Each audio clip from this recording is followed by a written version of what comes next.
Hey there, internet friends, and welcome to That D Plus Show. Class is in session for the only show from that nerdy site that lets you know what kind of quality to expect right from the name. I'm your host, Trevor Starkey, and each week we dive into a different Disney Plus offering and discuss its history, how it holds up today, and our general impressions. If you like the show, we would love it if you like, subscribe, rate, review, share the podcast with your friends, all that fun stuff. Joining me today, we have Cameron Abbott. How you doing, Cam? Hey, what's going on, everybody? What's going on is today we're going to be talking all about Inside Out, in honor of Inside Out 2 coming out to theaters this week. So we took a little trip back in time in the Pixar train of thought, if you will, to dive into this one. So our history lesson here, originally released June 19th, 2015, almost 10 years ago. Other releases of the time to put you in the 2015 mindscape. We had Avengers Age of Ultron, May 1st that year. We had Pitch Perfect 2 and Mad Max Fury Road had come out May 15th. Fitting that we are here a few weeks removed from Furiosa. We had Tomorrowland on May 22nd, that ill-fated Disney film. Jurassic World was rebooting the Jurassic Park franchise on June 12th. Inside Out here, June 19th. Ted 2 was June 26th. We had the 1-2 punch of Terminator Genesis and Magic Mike XXL on July 1st. We had the Minions making their big screen return, separate from the Despicable Me films on July 10th. Then we had Ant-Man on July 17th, the long gestating film Ant-Man. Mission Impossible Rogue Nation was on the Mission Impossible front on July 31st. And Fantastic Four, aka the Fanforstic one, was August 7th. That's the Michael B. Jordan one, Miles Teller, and so on. So with that in mind, and a little bit of like the picture of the summer box office that year, Inside Out had a domestic gross in 2015 of $356.5 million. Where do you think that placed it on the domestic box office charts? And we're talking about this is not, I wouldn't say peak era of Marvel, but like we are certainly in there. Mm. Let's see, we've got a couple of movies there that I'm just like, yeah, those definitely like gross like close to or over $1 billion. I'll also give you it's I didn't pull it in for trivia later, or I don't think I did anyway. But this was after maybe a stint of Pixar movies kind of doing a little bit weaker. This was like the second highest Pixar grossing film, save Toy Story 3 at the time. Or Right. Sorry, second highest like weekend, opening weekend. There we go. Compared to Toy Story 3 at the time. I would say I probably would put this somewhere in the 12th. Number 12 was Pitch Perfect 2 with 184 million. So we are above Pitch Perfect 2. Oh, okay. Yep. I would say maybe 6 then. 6th was Minions, 336 million. Inside Out was actually number 4. There we go. Domestic. Only behind Avengers Age of Ultron at number 3, Jurassic World at number 2, and this was the year that Star Wars Episode 7 returned with Force Awakens. There you go. That would make sense. Force Awakens was the number 1 movie that year, 936 million, just blowing everything else out of the water. Yeah. Jurassic World, 652 million. Avengers Age of Ultron, 459 million. Inside Out, 100 million away, but still good enough for number 4, 356 million. Followed by Furious 7, 353 million. Minions at number 6, 336. Hunger Games Mockingjay Part 2 rounded out that series, or so we thought, with 281 million. The Martian was 228 million. Not bad for a comedy that nobody thinks is actually a comedy. Cinderella, the 2015 live action version with, I believe, Lily James, was 201 million at number 9. And Spectre, shout out to Logan, was the number 10 movie of the year with just over 200 million. Mission Impossible Rogue Nation, number 11, Pitch Perfect 2, number 12. Then Ant-Man was number 14. Mad Max Fury Road, as critically acclaimed as it was number 21 with 153 million. So all the people that are like doom and gloom, Furiosa isn't doing well. It's like, well, Mad Max didn't do well. Like Fury Road didn't do well, but that doesn't mean people didn't love it. Yeah, Fury Road, I remember it was like, people were like, is this going to be like $1 billion movie? It's like, no, the Mad Max movies have never been like blockbuster hits, but they are like the money from the Mad Max franchise comes in a combination of merchandise and like special releases and stuff like that. Like it is in the cult, like the cult level of like fandoms. Mm-hmm. Like a lot of people will see it, like be like, oh yeah, no, I didn't see it in theaters, but like I caught it. Like I went to like my friend was having like a movie night over. Like Yeah, I remember Fury Road. I didn't see Fury Road in theaters. I saw it on my computer at the time. Like I imagine we're probably you're nearing the end of an era that was like, oh, this probably did great in DVD and Blu-ray sales. Yes, 100%. Yeah. This is that era. Yeah, because the Fury Road DVD like did gangbusters because there was tons of like cut content and like interviews and like what it means coming back to the series, the franchise after 20 years. Like plus he did a special version that was black and white. Yeah, that was a whole extra thing on top of it all. Yep, lots of special features on those, like on Blu-rays and DVDs and stuff, and just doesn't exist in our streaming era. Yep. So number 4 domestic gross with 356.5 million. Worldwide, it brought in 857.6 million. Where do you think it landed worldwide? Worldwide, I mean, I'd say maybe 6. Close. 6 is Spectre with 880 million. Picked up a pretty fair international audience. So yes, Inside Out was actually number 7. So you're only one away. 857 million. The other swapping arounds in the top 10, Star Wars Episode 7, of course, Force Awakens still worldwide domination with 2.06 billion. Jurassic World 1.67 billion at number 2. Furious 7 really jumped up here to number 3 because of its massive foreign market. Yep. 1.5 billion. Avengers Age of Ultron at number 4, 1.4 billion. Minions showing their absolute dominance at number 5, 1.1 billion internationally.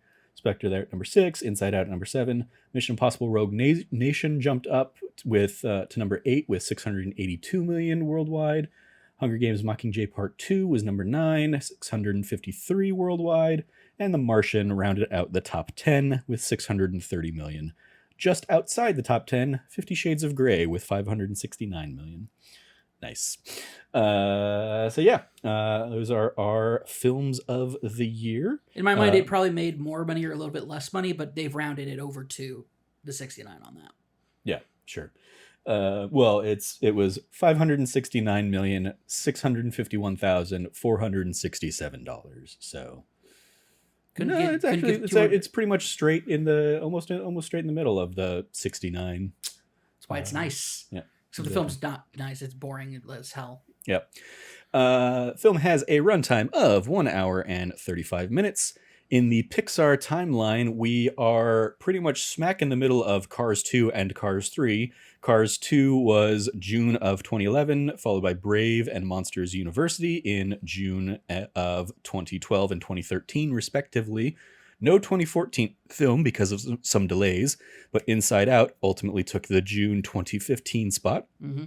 Followed shortly after by The Good Dinosaur in November of 2015, which was like 22 worldwide and I think worse 26 domestically. Good Dinosaur was the weaker of the two Pixar films that year.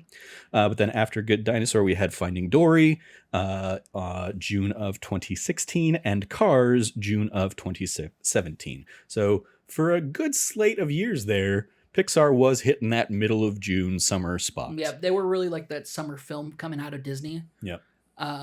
The idea that like, oh, they had Inside Out and Star Wars the same year is like, oh, cool. We just cleared like $3 billion. Plus Avengers. Yeah, plus and then like Avengers and Ant-Man. Yeah, so like we clearly cleared like almost $4 billion box office wise. Like, yeah, this is it's weird seeing like post-pandemic numbers on stuff still. I Sure. mean, like, yeah, people just still don't go out to the movie theaters, man. But I mean, the bigger impact I think post pandemic is pro streaming. Like Yeah. everybody's like, why go spend $40 to see this in a theater with, or I mean, even more, family of four. Why would we spend $60-$70 to go see for four of us to go see this in a theater when it'll be on streaming in a month, 2 months? We'll just wait then and get it as part of our subscription. So yeah, I think that's the bigger thing that is hindering a lot of the box office stuff. Absolutely. Yeah, no. I mean, yeah, because if you think about it, it's like, yeah, like we went to see Furiosa and we wanted to see it like big, but those are event films. Yep. Those are films you're seeing for it's a like reason. I mean, the biggest films this year, Dune, and what's the number 2 right now? I've got the worldwide box office right here. Godzilla versus Kong. There you go. Yeah. Like, yep.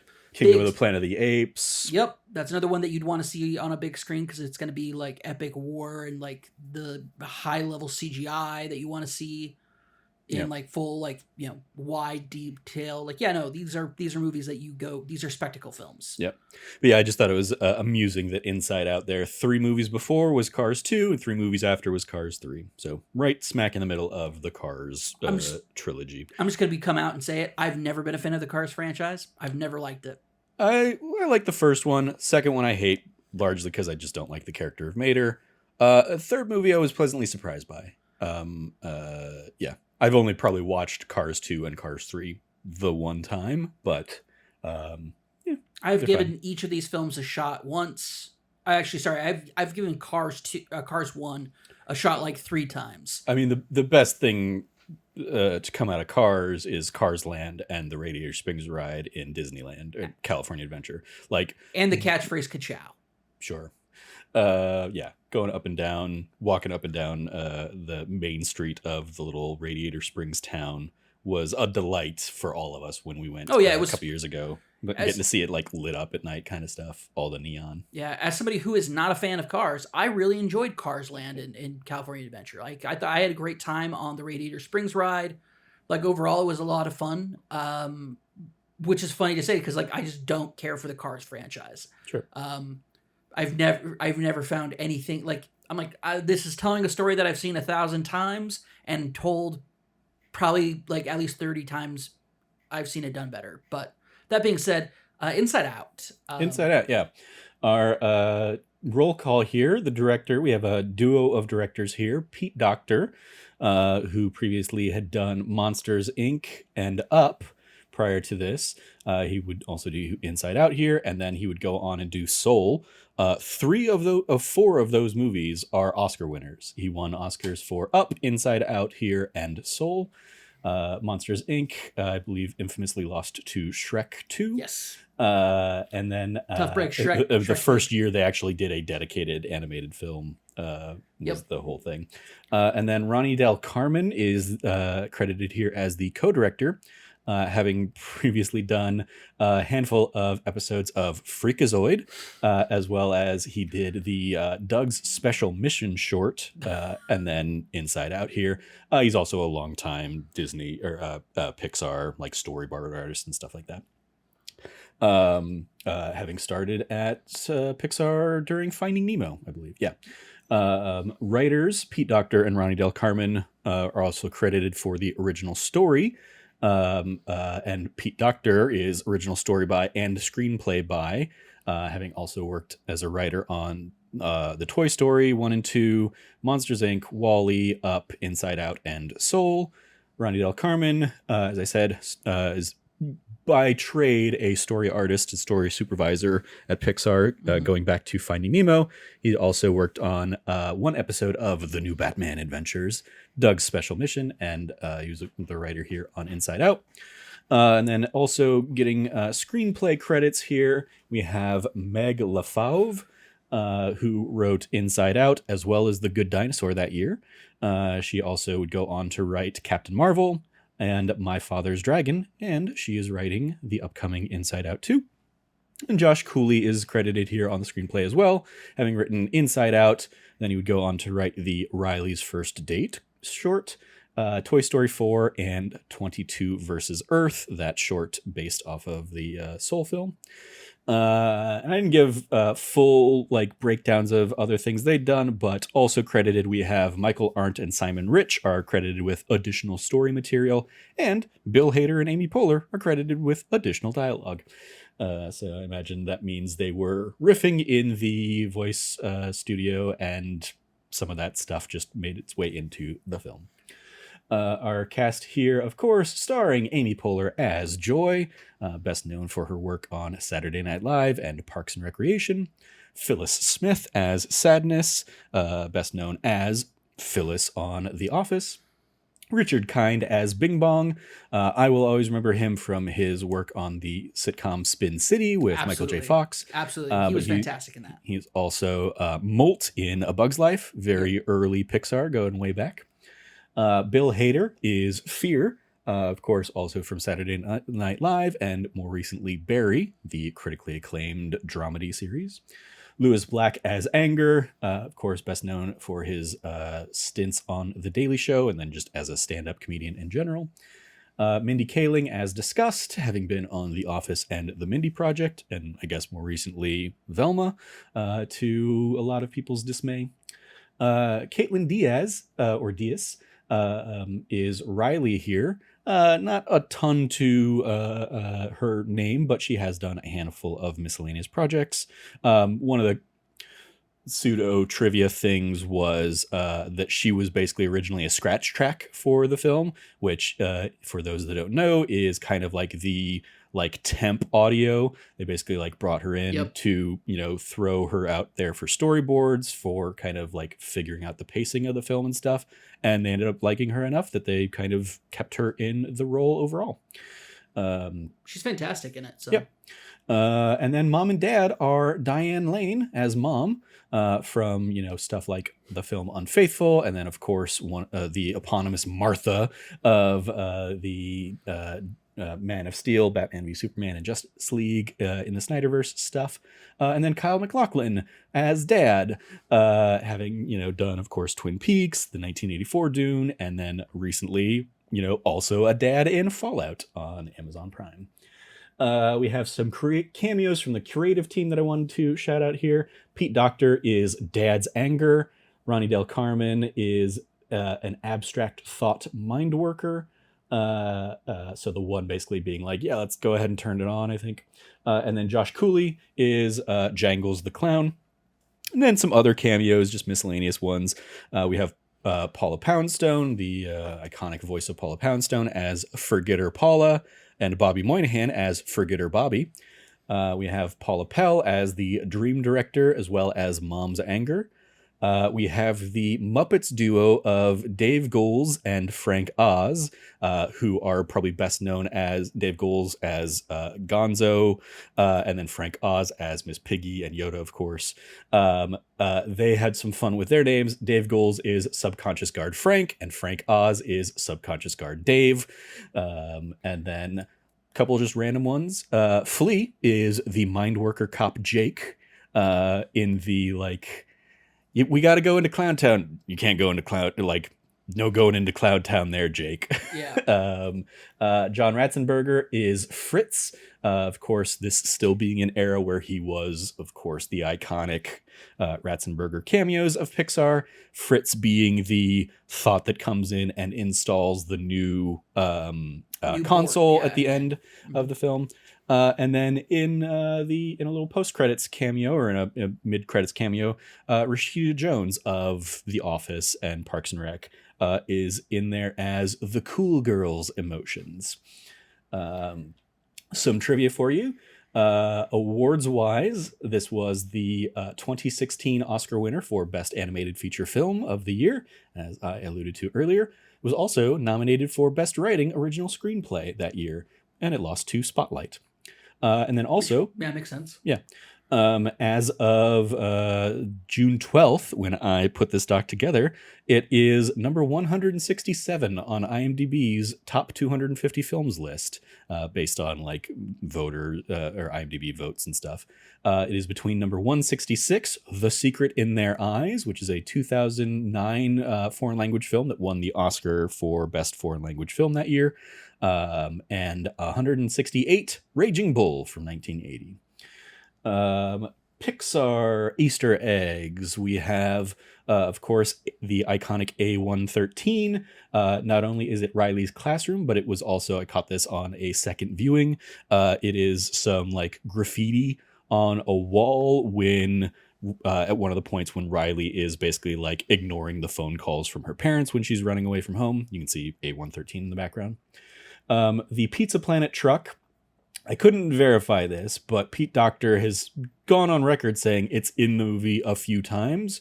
One of the ones that I saw was credited is can be found in one of Riley's memories when Bing Bong knocks over some memories off the shelves, and we see a yellow memory that rolls by in the foreground featuring the Pizza Planet truck.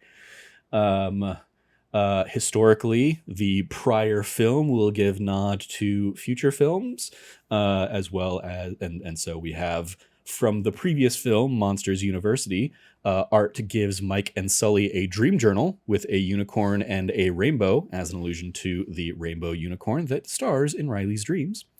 Additionally, I think because they, weren't necessarily sure what the timeline was going to work out to be, Arlo from The Good Dinosaur makes a cameo in Monsters University as a toy on the floor during the final challenge of the Scare Games. So they basically, in Monsters University, were like, we don't know which one's going to make it out first, so we're going to hedge our bets and put both of them in there. Good Dinosaur was supposed to be the next movie, but after a delay, Inside Out ultimately was released first. In this film, we have a nod to The Good Dinosaur, where we have actually a couple nods to it. In Imagination Land, there are two board games that can be seen on the right-hand side of the screen. One is featuring a clownfish named Find Me, as a nod to Finding Nemo, or potentially Finding Dory, which would have been one of the next... or if it had been originally Good Dinosaur, Inside Out, Finding Dory would have been after that. So they were maybe hedging their bets on that one. And then the other board game is Dinosaur World, as a nod to The Good Dinosaur. Additionally, there are giant statues of the Good Dinosaur characters Forrest Woodbush, Forrest Woodbush, which is kind of a Triceratops-esque dinosaur, and Arlo, a Brachiosaurus, seen in Riley's memories of the road trip to San Francisco. The iconic one that sadness turns a little sad. Other Pixar movie trivia, just kind of stuff on this film. According to director Pete Docter, each emotion is based on a shape. Joy is based on a star. Sadness is a teardrop. Anger is a fire brick. Fear is a raw nerve. And disgust is broccoli. He noted that he likes broccoli very much, however. Originally, Joy was set to team up with Fear rather than Sadness over the course of the film. Creators thought they would be a funnier pairing, but they ultimately went with Sadness when Pete Docter was on a Sunday walk and had a bad train of thought. He feared he'd get fired and lose his friends, and because of this, he realized Joy needed to know it was okay for Sadness to be at the controls occasionally. Obviously, very much a theme of the film. Brilliantly insightful as it's much funnier if it's joy and fear, and it's like, yeah, but what if it was more poignant? Yeah. There are a few elements of the film that are kind of localized depending on the origin of the release. Most notably in this film, depending on the country of release, Riley's father daydreams about either hockey or football, aka soccer. So most of the world he's out there imagining soccer, football, but here we got him thinking about hockey. Riley's chief emotion is joy. Obviously, Mom's is driven by sadness, however, acting as the more complex emotion of empathy, whereas Dad's is anger, acting as the more complex emotion of protectiveness. I like that aspect of it. It's like, yes, when she gets older, her emotions will evolve and grow as well. and it's clear like, okay, well, dad needs to have the protector at the helm. That's why anger is that. Mom's has to have empathy at the helm. Yep. That's why she's there. And I'm like, that's a really smart thing to do with that. Yep. As I alluded to earlier, or this ties into something I alluded to earlier, because of Jurassic World's highly successful release, Inside Out was actually the first Pixar movie to debut at number 2 at the North American box office during its opening weekend. However, it was nonetheless Pixar's second largest opening weekend after Toy Story 3 up to that point. Inside Out would actually later reach number 1 in its third week during the 4th of July holiday. And then this was just a fun one. According to Lewis Black, who plays Anger, obviously, when Pixar pitched this film to him, he received a box of previous Pixar films and a letter that seemed to suggest, quote, that I may not know who Pixar is, which meant that they were crazy or that they thought I was just some recluse. So, love that they were like, hey, just in case this angry comedian guy doesn't, in case Pixar isn't really his thing, because they also kind of touch on like he was the only person they wanted for Anger. I mean, yeah, he's Lewis fucking Black. Yeah. Like, I love Lewis Black so much. Yeah. So Cam, how does the film hold up? What'd you think going back to it? I think it holds up perfectly well. Like, I remember going to see it with my entire family. And when we saw it, we're like, okay, we're going to go see the new Pixar movie. It's going to be a fun time. And at the very end, like, I'm crying. I'm in tears. Other people are in tears. And it's like, oh, cool. We came thinking we were going to find a fun thing about, like, a journey of emotions. And it's like, no, we learned that, like, emotions are complex. And sometimes happy things can become sad things. And that's okay. And sad things can be, like, important memories for us. And it's just like, cool. I wasn't expecting like a trauma dump in this movie, as well as like therapy, but thanks. Bing Bong being like letting go of the emotional attachments, knowing that it's helped you grow as you've like continued on. It's like, cool. I just love that this movie is just like jam-packed filled with like important emotional lessons that people need to learn. Yeah. And it's like, once again, like Pixar is acting as like being there for the absentee parent of being like, we will teach your kids these important life lessons.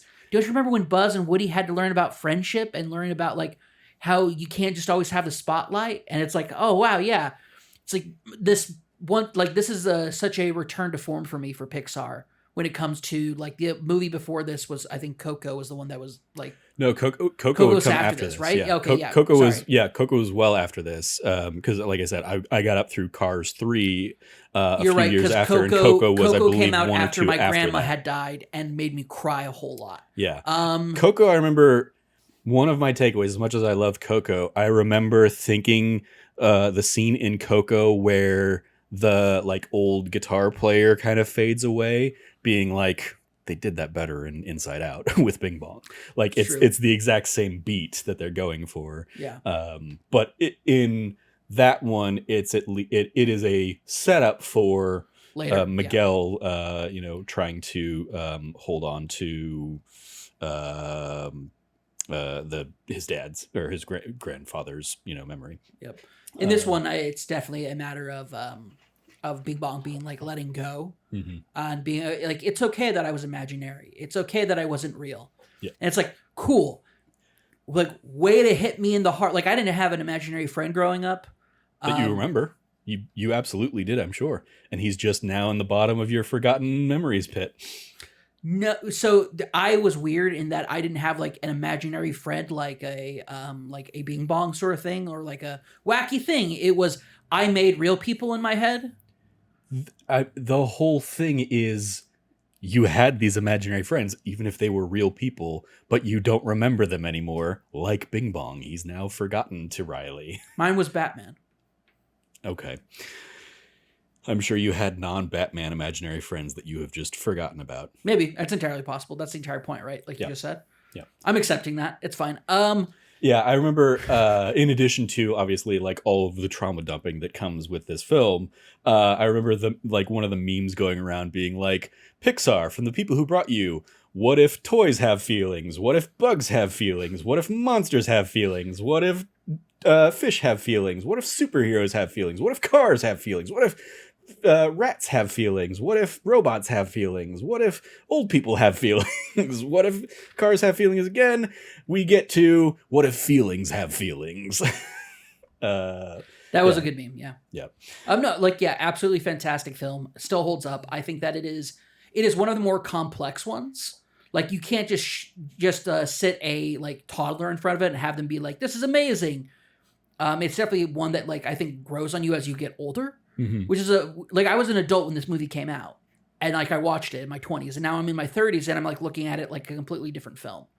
Yeah, I mean, that's another theme that is introduced in the film is like, yeah, the way you look back on things will change over your life. Yeah. All of these happy core memories become sad once you move away, and now there is a tinge of nostalgia to them in the root word of nostalgia of finding pain in those memories.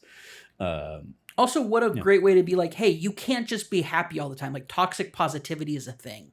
Like that's something I picked away watching this. I was like, man, joy is just filled with toxic positivity. Yeah, even that. I mean, like I feel like the idea of toxic positivity certainly wasn't as prevalent in 2015, but has become much more of we know what a toxically positive kind of, mentality can be and how bad that can be, how harmful that can be.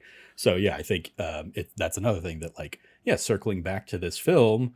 Oh yeah, no, they were ahead of the game on that a little bit like this. One of the other trivia things was basically this is the first Pixar movie that doesn't have a physical antagonist, like a character who is an antagonist in the film. I mean, in a way, the conflict is growing up and moving on kind of thing, things changing, which is not personified by anything in particular. It's amazing because it's like each of the characters, like each of our so-called heroes, are their own antagonist in a lot of ways too. Like Joy is her own antagonist because by trying to be toxically positive, she pushes sadness, which sadness is just like, well, how do I do my job better? Which leads her further into being a sad emotion because that's what she is. That's how she's built. And which makes things like exponentially get more complicated. I don't want to say they spiral into being worse, but they become more complicated. And it's this awesome, like it's such a good moment where you see like the islands are crumbling and it's like, yeah, but then what happens at the very end? The islands kind of like merge. They're all now one thing. Showing like a more greater cohesiveness. Like, oh, like the things we like and the things we appreciate, like they start to like intersect and intermingle. They aren't separate. Yeah. And the emotions themselves, the memories are more complex. Yep. There are happy memories tinged with sadness or angry memories tinged with disgust and stuff like that. We see it is a much more colorful kind of series of memory orbs at the end of the film compared to the very monochromatic. I mean, especially like going back to the beginning of the film where it's a wash with yellow and there's like the occasional red or green or purple orb in there. Seeing very much the cornucopia of colors and mixed emotions and stuff that we see by the end as Riley has made the transition from being an 11-year-old to a 12-year-old. Yeah. Oh, shout out also to like that moment where that boy is like trying to talk to her and it's like, a girl's talking to us. Oh. Yeah. Oh, that's, I mean, like that is probably the best joke in the whole movie for me. Absolutely. Is the like, girl, and like, alerts, everything's red, everybody's freaking out. And I love so many of the like inside the mind of at the end bits. The dogs, the cats, where it's like we go in the mind of a cat and just the cats are just kind of doing their own thing. And then finally, like, Fear just kind of, like, walks along the console and kind of, like, plays with something. And we cut back out to the cat, and the cat just kind of freaks out at something, at nothing. I love all those little bits. I love that the teacher has the same, fantasy with the Brazilian helicopter pilot. Yeah. Except she's going to be, like, they are going on the trip together. Yeah. And it's like Riley's mom missed out, but guess who didn't miss out? The teacher. Yeah. Like, she's with them. Yeah. So many great little bits just in that little montage of stuff. And it's one of those things like we get like a smidge of it over the course of the rest of the film when we pop into mom and dad's heads, especially at like the dinner scene and stuff. The dinner scene is freaking classic. Yeah. So good. And it like getting the like teenage boy girl joke is just like, oh man, like what a great you like the restraint you showed makes that one joke land a million times harder, Yes. in just the best of ways. I'll be curious to see if they kind of delve more into that in Inside Out 2. Obviously they've introduced that there are going to be some new emotions kind of added into the mix here, but beyond that I don't really know too much. I've not like really delved too deep into any of the like story of what this one's going to be about or anything like that. I've seen something and I can't confirm it because I haven't done any research because I want to be surprised. Riley gets a crush on like a fictional character who like shows up in her imagination. Oh yeah, Apparently. well, so I mean, yeah, we saw that in the what Summer Game Fest. They showed that. Yeah. They showed that off of like a video game character is, has a little crush on that video game character fantasy or something like that. Yep. Yeah. And it's just for me that's like this is how you know she's getting older. She's getting these like fictional crushes. Before it was like I mean, yeah. The whole thing is she's 13 in this one. Yeah. So yeah, that puberty button that we see at the end of this film is probably going to be in full alert mode. Yeah, so excited. It's, like anxiety is one of the new fears Yep. in this one. I think we have ennui is in the mix. Ennui is there, yeah. And then there's a couple other, like embarrassment I think is one. And I forget, like I'm pretty sure there are 4 new ones: anxiety, ennui, embarrassment, and I don't recall what the 4th. Can you let me know what does ennui mean? I'm trying to remember. Ennui is like it's the French like emotion of being like, I don't care about this. That's I'm right, so okay. blasé kind of thing. Yeah. Okay. The one that I remember the actor who is playing them. I don't remember who. I'm pretty sure it's Ayo Adibri. Is the 4th of the new emotions. I just don't remember who she's playing. We do have. Oh, we have she's envy. She's envy. Okay, there you go. We have anxiety, envy. Did they recast? Yeah, so disgust and fear are recast. Tony Hale is fear now, and then I don't know who took over the role of disgust from Mindy Kaling, but I know it's not Mindy Kaling. Liza Lapira. Okay. Or Liza Lapira. Yeah. Something. I mean, if IMDb trivia is to be believed, it was Bill Hader and Mindy Kaling didn't return due to a pay dispute or something like that. So okay. I mean, they're much bigger people than they were before. Sure. So. Yep. Anyway. Oh, and Paul Walter Hauser is embarrassment. Yeah. I knew who he was. AKA what, Stingray from yes. Cobra Kai. Yes, 100%. Also, Gene Squibb is nostalgia. Oh, okay. So nostalgia is going to be one here as well. Gotcha. Cool. Lots of fun moments in here amongst the like heartbreak. Mm-hmm. I love the little sequences that we get of kind of the remaining emotions trying to like pretend to be joy and trying to like run the ship and right the ship. And that's another thing, like before joy and sadness make their way back in at the end, like if you look at like the memory orbs, like they're just filled with red, purple, and green, obviously, because they're the ones driving the ship. And so it's we see it's effectively a much darker, control room at that point. Any favorite bits or anything you want to shout out? I think I might have already mentioned for the most part. Dreams were awesome. That was fun. Is like, oh, we're walking through Hollywood. Rainbow Unicorn, such a massive fan. You have the entire thing with Bing Bong being just like this kind of like doofus, but that ends up being like the hardest goddamn movie. Overall, like everybody's performance is stellar. Like it's a top tier cast. Everybody's absolutely stellar. I want to shout out Michael Giacchino, who's gone on to do a bunch of the MCU stuff and whatnot.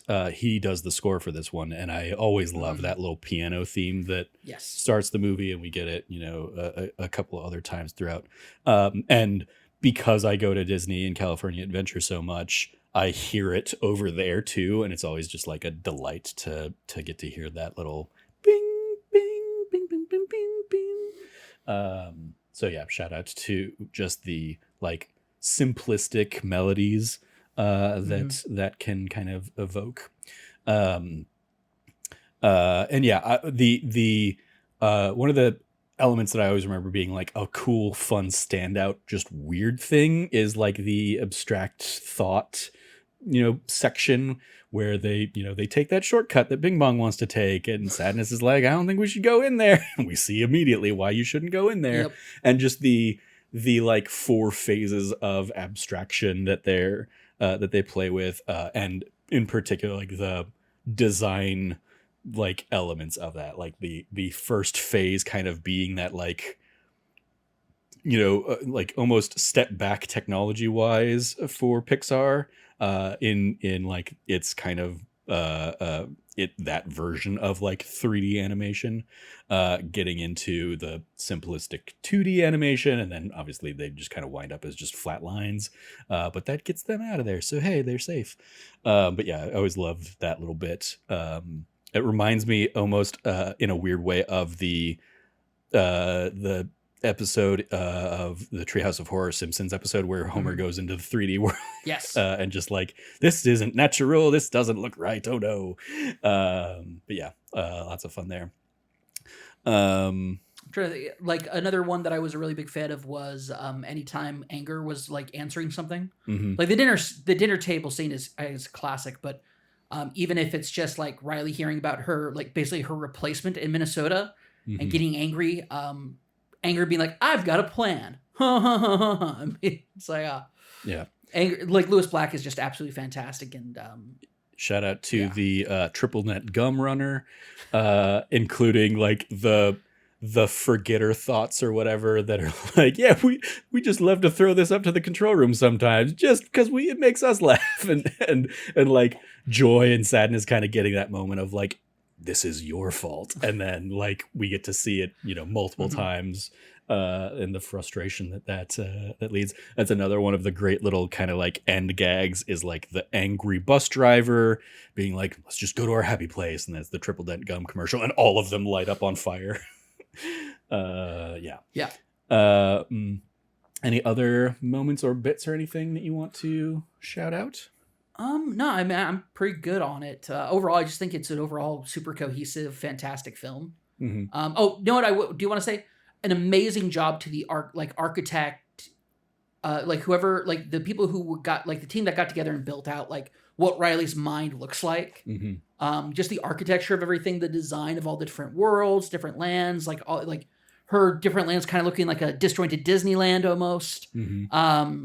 This idea of like you just have like this massive back catalog of all these memories, like all the little like details that they put into that movie to, or into the like the architecture of everything, that made it so cool and unique, and like it felt very fresh, even though the idea of going inside somebody's mind and seeing like the emotional departments and everything, like that's been done so many times before, but it's just done so fantastically here. Hmm. Just a massive shout out just to the overall design of everything. Also to the way that as like each new emotion gets more and more detail about them, Hmm. where Joy has the least amount of detail to her like character, to the point where her outline, her character outline, is like fuzzy. It's not a, like the other characters, the other emotions have like definitive like line art around them. Joy does not. I've noticed that this time. Hmm. Like hers, it almost like she's like she looks almost like like a cloth doll or something, where it's like a little, not matted, but like the like it's old, and so it's the tidbits at the end have kind of come loose a little bit. So there's a couple things. One to that, she also emanates light, so she is the only she's the only emotion that doesn't have her own shadow, Oh, because there you go. she is like, I think it is the light is bleeding through that like hard Oh, line on her okay, that's character. cool. I didn't think about that. Um, That's really cool. yeah, basically, yeah, she's emanating that beam of light, and then going back to the kind of the inner workings of the mind. Shout out to this little trivia bit that was, psychologists and other experts worked closely with the writers so they could make the way Riley's mind works scientifically accurate. For example, short-term memories made during the day are converted into long-term memories during sleep. Here's what we see happening in Yep. Riley's mind. Yeah.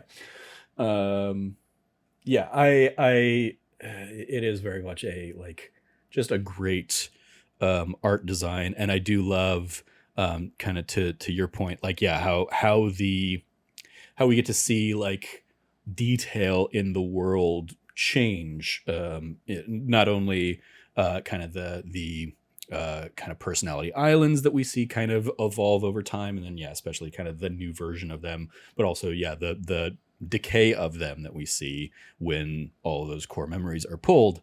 Also shout out to the imaginary boyfriend. I will die for Riley. Oh, I haven't seen him before. I'm from Canada. Just being like, all right, sure. Also, she makes like, it turns out the like her imaginary boyfriend machine literally has like a bunch of different settings. Mm-hmm. And then also like the 9,999 like copies that she makes is just awesome. Yep. And I like I like that the boy at the end that has the whole girl moment. He looks vaguely like him. Yep. It's a fun little like, and it sets up why she kind of looks back and kind of gives him a smile as she heads out onto the ice. Yep. Heartbreaker, that kid. Yeah. I'll be curious to see if he pops up in the sequel. Yep. Yeah. Lots of fun stuff here. Trying to see if there's anything else trivia wise I want to pull out here, but I think we're probably good. Yeah. I think this is one of those where it's like, hey, this is a really great movie. If you haven't watched it, watch it. Sure. But it's also such a cohesive film that it's hard to like pick like anything that we haven't pulled out. It's because it's part of a longer setup and longer play out of the entire film. Mm-hmm. Little hidden Mickey in the film. In the middle of the control console, the top 3 buttons form Mickey Mouse, otherwise known as a hidden Mickey. There you go. Colors on Bing Bong's flowers represent the colors of the emotions: yellow for joy, green for disgust, red for anger, blue for sadness, and purple for fear. And then I'm guessing white for him. I don't know. White for the infinite possibilities of the future emotional spectrum. Sure. There you go. Perfect. All right. Yeah, I think that's probably good to go. So what do you want to give as we dive into the report card?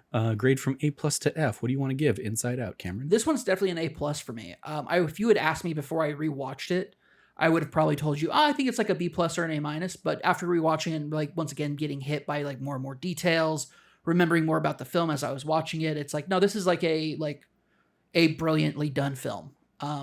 And just entirely deserves to be up there as like one of Pixar's best ones. So. Yeah, especially because this one came out in an era where, like, apart from Brave, pretty much everything around it was a sequel. Yeah. And so it was like one of the at that point had become like a rare original idea that like Pixar was circling back to. So yeah, it gets an A+ from me as well. Love jumping back to it. And then, of course it is the irony of, well, now they're jumping back to the well, and after a run of original films, they're recently they're jumping back to the well. Well, I guess Lightyear was maybe one of those first ones of like, we're trying to do a pseudo original, but really we're tying it to the Toy Story, but not really. This one being a like, yep, no, we're doing a genuine sequel, especially like it's another one that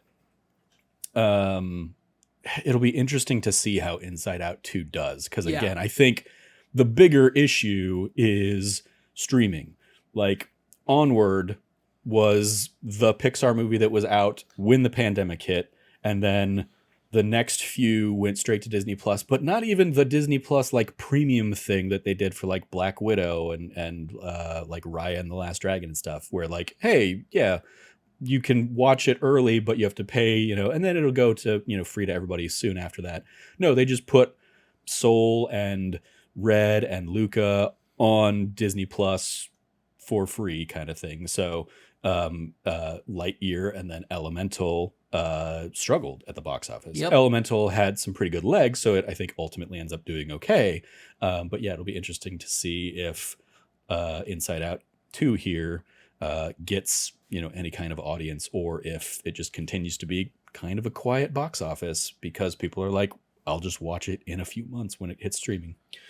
I'm curious when I'm even going to see it, because I would gladly go see it this weekend, but I'm getting my wisdom teeth out 12 hours from now, so I'm probably not going to be in a mood to go see it this weekend. Nope, you will So, not. wah, wah, wah. So yeah, it'll probably be maybe a week 2 thing for me if I end up seeing it there, or maybe I'll just wait and see it on streaming. We'll inevitably do a Disney Plus episode on it, I'm For sure. sure.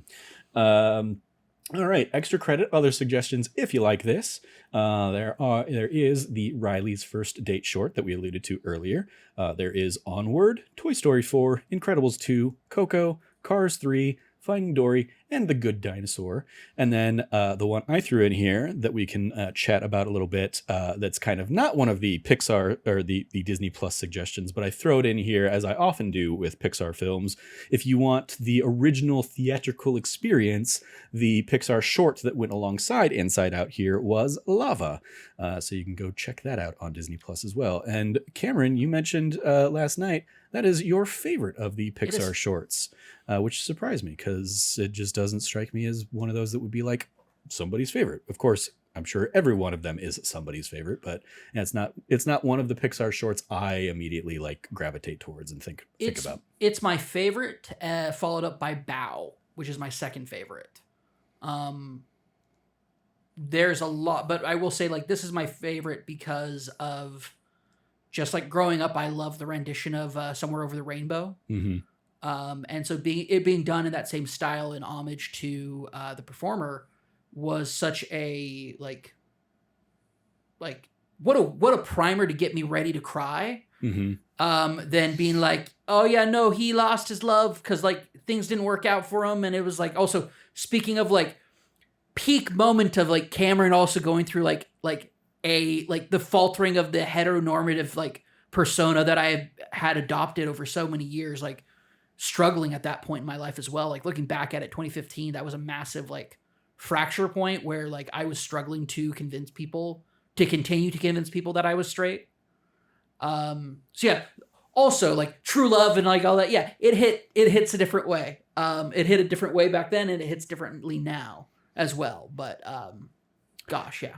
Yeah, I always enjoy it. The thing that I mentioned to you last night is like the thing that always like feels weird to me is we get like the narration, the opening part of the song, and then we get to him singing as the as the first volcano character, the male volcano character, so to speak. And it just being like, that feels like it doesn't match the character that I'm seeing on screen. It just feels like a weird like mishmash for me. Whereas like when like we get a different voice for the female volcano that kind of joins the song later. So it was a like I almost wish this were like a triad or whatever a 3-part song is, as opposed to like a duet, where it was a narrator voice, then the Volcano 1 and Volcano 2. But yeah, that's just the weird thing that always is like it takes me like out of it for a moment and I have to like fight to get back into. Well, let me ask you a question. When you hear Somewhere Over the Rainbow, like that ukulele rendition, do you think that it's a like not like humongous dude singing it? It's fascinating because I've known that it's a big Hawaiian guy for so long, because I used to have that like in my regular rotation. I think I want to say it was on. So one of the coolest gifts I ever got, my sister burned me like a series of CDs that was like every song that had ever been in Scrubs over the run of the show. Okay, which that's sick. Uses phenomenal like music over the run of the show, and so it was like in my playlists and whatnot. I never really had an iPod, but like whatever my iPod equivalent on my computer was, it was constantly in there and in the rotation. And also I like back when I had like Pandora and stuff in the early days of that, I would have like a cappella channels that I would listen to, and it would always inevitably make its way into like those kind of vibes. So like I've known that guy so long, so I can't not like have him kind of in my mind. But yeah, it is a jarring like that's not who you think, or that's not the voice that you think would come out of that person. So I think it is like it's in part for me just the or as much the like disconnect of like it's the same voice going from the narrator to being that volcano, that like even there, if it was just like a different It's voice, that narrative leap, right? Like, yeah, it's like Yeah. I just want a different voice coming out of there. And yeah, I seeing a big bulky volcano like that, I'm going to innately like expect it to be a more gravelly voice, or a bass or something like that maybe. Well, So and when people look at me and they haven't heard me speak, like, sure. So nobody yeah, expects me to talk like this.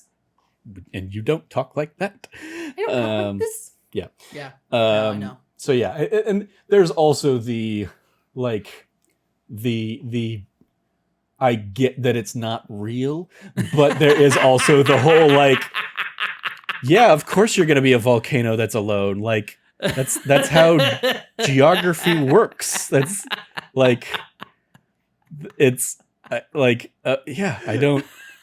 Yeah, so that's another like thing that my mind is having to like overcome with this one. Like I love the first half of it, where it is like, okay, these are all alone, and then like we cut away and we see like all the clouds kind of go over, and we see the passage of time and like the rising of the sea, and so like we see what that time has done to him, and of course, yeah, still alone out in the middle of an ocean, and then so the like the cheat of the female volcano, erupting and shooting up to the surface. I do love that like act 2 of the song is she's up there but facing the other way. Yep. and her rise has also risen the water enough that now he can't sing because now his mouth is underwater and stuff. So I love the that little bit there as well. But yeah, there is very much the realist in me is like, that's not how geography works. That's not how geographical landmarks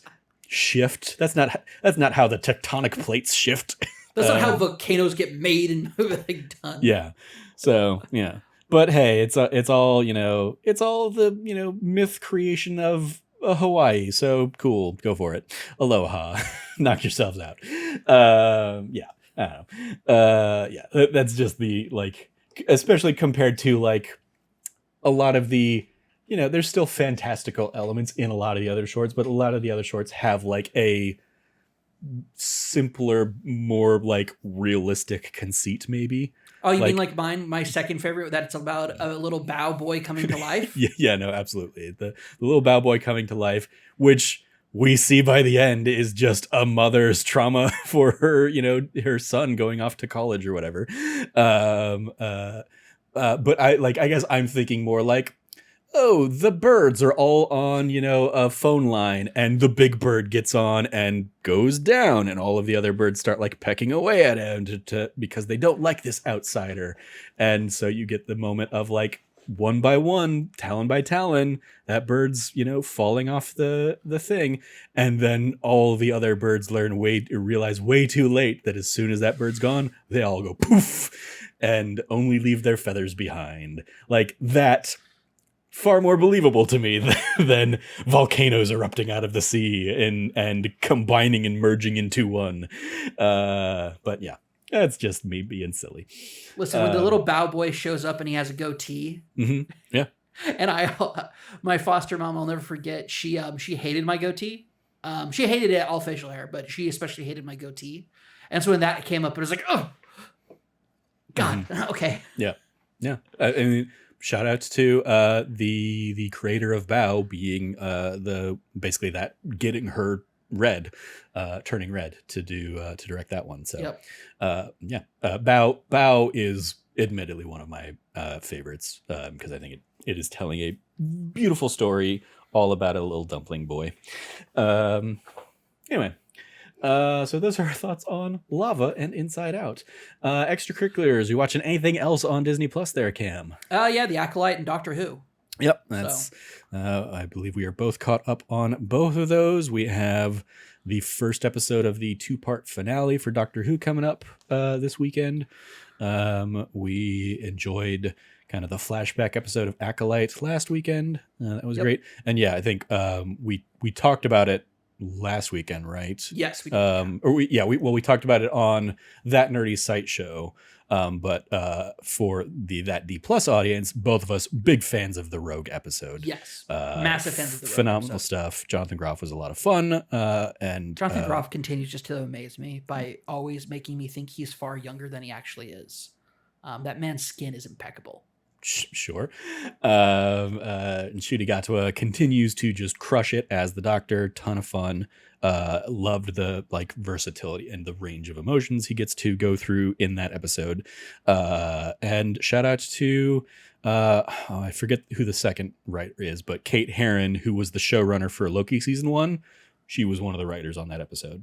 And it was the first episode in 4 years that was not written by a showrunner of Doctor Who. Yeah.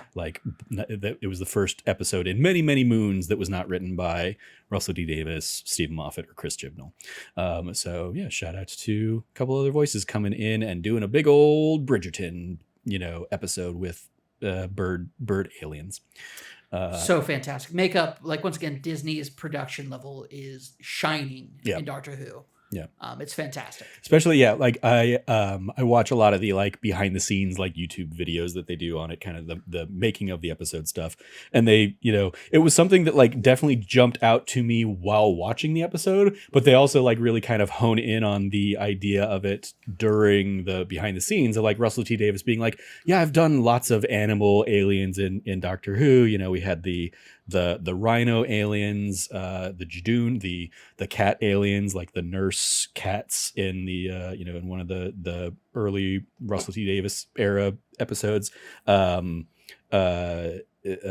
pig aliens and stuff like that. Mm-hmm. And it's in all of those cases, the aliens are the aliens all look like this one, costume. It's basically they throw in a whole bunch of people, even beyond that, the Silurians, the Centaurans, it's always a very uniform look among the aliens. And this being all 5 of the bird, aliens we see are just different birds. Yep. Was a great shout out to the one with just absolutely buck wild eyebrows and mustache. Yes. Absolutely love that one. Yes. Just being I'm here for that guy. Just shout out to Doctor Who and Doctor Who getting that Disney money to up their production value this year. Looking forward to seeing seemingly where this mystery woman who has been popping up over the various episodes seems like she's going to be kind of a pivotal focus of this next episode. So she's our bad wolf. Yeah. Indeed. S Triad, I believe. Susan Triad, I believe, is the character's name that we're going to get in this next episode. And S Triad, an anagram for TARDIS. So maybe that's a thing. We'll find out. Oh my gosh. Okay. Way to throw that to me now. Now I can't. Now I'm not going to be able to stop thinking about that. Oh my gosh. That's awesome. Yep. All right. Well, that is going to do it for this week's episode of That D Plus Show. We'll talk more about Doctor Who in a couple weeks' time when the season is all done. I don't know what we'll do for next week's episode. There is the Jim Henson Idea Man documentary that's out there that I want to sit down and watch. But I imagine a lot of this is going to come down to just how I'm feeling next week. Yeah, I was about to say it's how you're with feeling. my wisdom teeth surgery and how long it takes me to recover, because I'm not a young spring chicken. So it would have been way easier to go through, I'm sure, in my teens or 20s. But dude, as somebody who got mine done at 16, I cannot imagine doing it at this age. Yeah, that sounds miserable. I'm hopeful it means I can be lounging around and in pain, sure, but also just playing video games over the next few days. But that's what I pretty much did when I had my wisdom teeth out. Yeah, we'll see how that all goes. That being high as a kite. Yeah, I do have my oxycodone, so we'll see how much I need to rely on that. Anyway, that is going to do it for this week's episode of That D Plus Show. Thank you, Cam, for joining me to talk about Inside Out here. You follow Cameron at RevCabot, 2 B's and 2 T's. Anything you want to give a shout out to there, Cam? Yeah, massive shout out to, like Trevor said, we talked about The Acolyte on this past week's episode of That Nerdy Site Show. It's... we talked about The Acolyte? No, we didn't. Sorry, we talked about... sorry, I apologize. We talked about Summer Game Fest. Yeah, all the Summer Game Fest. All the Summer Game Fest stuff that we saw come out about. Sorry about that. I was thinking about last... Anyway. Yep. Point being, Yeah, that was a fantastic episode. I remember now because we were supposed to be talking about Dave the Diver and Dredge, and we didn't talk about those at all because we did a 2.5 hour episode about Summer Games Fest. Yeah. Yep. We chatted about our impressions on the PlayStation State of Play, Keeley's Summer Game Fest showcase, and then the winner for both of us, the Xbox Game Showcase. Ubisoft Forward had not happened yet, so we didn't have results still would have been the same. I mean the Ubisoft Forward, it would have been like, oh yeah, I definitely want to check out Star Wars Outlaws, and I'm more interested and inclined to talk about the Assassin's Creed Shadows. Cool. I've done the math. I have enough time between both those games to play both of them, so I'm excited. Fingers crossed. Because you're not going to be caring about as much about Dragon Age of the Veilguard as I probably will be. We'll see. All right. You can follow me at Trevor J. Starkey, and like Cameron said, that was our fun kind of chat. This last week was, our favorite things from the game showcases. I can't wait to play Astrobot, for example. But yeah, if you want to catch last week's episode of That D Plus Show, we talked about the first couple episodes of The Acolyte there. So go enjoy that. You follow all of us over at That Nerdy Site, or go to thatnerdysite.com for all the latest from us. If you liked what you heard, please remember to like, rate, review, subscribe, share the podcast with your friends, ring notification bells, all the things you do on YouTube or podcast services, 5 stars, all the blah, blah, blah. Anyway, thank you for joining us. As always, stay nerdy and be good to each other. Triple Dan, come.